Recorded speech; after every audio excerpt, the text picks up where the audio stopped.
الله يا جماعة، جت حصة الشاي الجميل، فنجال شاي يناديني فيها الحلا زايد شوية، الكاس منه ينسيني متاعب الروح والجاية، والشاي مع العصر والبسكوت.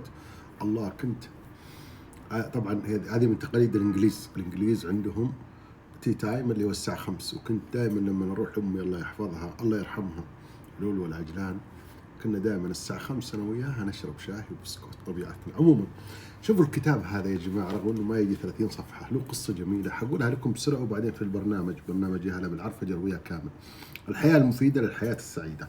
الشيخ عبد الرحمن بن سعدي رحمه الله، هذا العالم الجليل صاحب التفسير الخطير، وهو بالمناسبة شيخ مشايختنا اللي لحقنا عليهم، الشيخ ابن عثيمين الله يرحمه وابن باز هو شيخهم سبقهم، وهو الحقيقة رجل سابق عصره.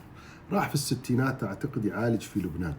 المهم فالأطباء منعوه من القراءة، وحسب ما ذكر أحد الأبناء والمقربين منه إنه راح نزل في لبنان يشتري، كان تو كتاب دال كارنجي نازل اللي هو دع القلق وابدأ الحياة، من ترجمة المترجم العظيم عبد المنعم الزيادي رحمه الله.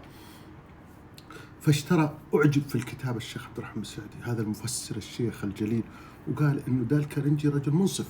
أعجب في الكتاب واشترى منه مجموعة نسخ، وكان في بعض الشباب بعض الأصحاب واللي في عنيزة عندهم بعض المتاعب النفسية فقرأوا الكتاب واستفادوا.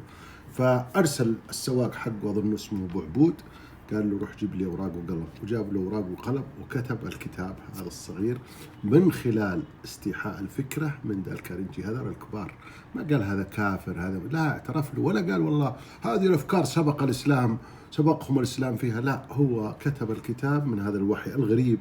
يا جماعة الغريب إنه هنا ذكر عبارة يعني تستغرب إنها هذه العبارة قبل 80 سنة، حنا الآن لما نقولها قالوا خرابيط وتنمية بشرية. شوفوا شو يقول: واعلم أن حياتك تبع لأفكارك، فإن كانت أفكارا فيما يعود عليك نفعه في دين أو دنيا فحياتك طيبة سعيدة، وإلا فالأمر بالعكس.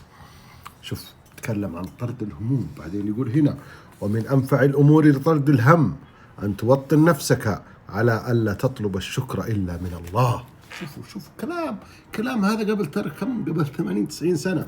الآن لما نقول هالكتاب في كتابي ذا، لما نقول كيف نستثمر قوة العقل الباطن، لما نقول هالكلام قالوا خرابيط تنمية بشرية، وهنا أيضا قلت نفس الكلام في كتاب إدارة العواطف والمشاعر.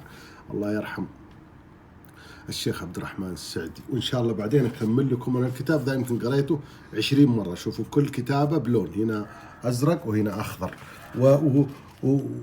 والكتاب ممكن تحفظه غيب، لأن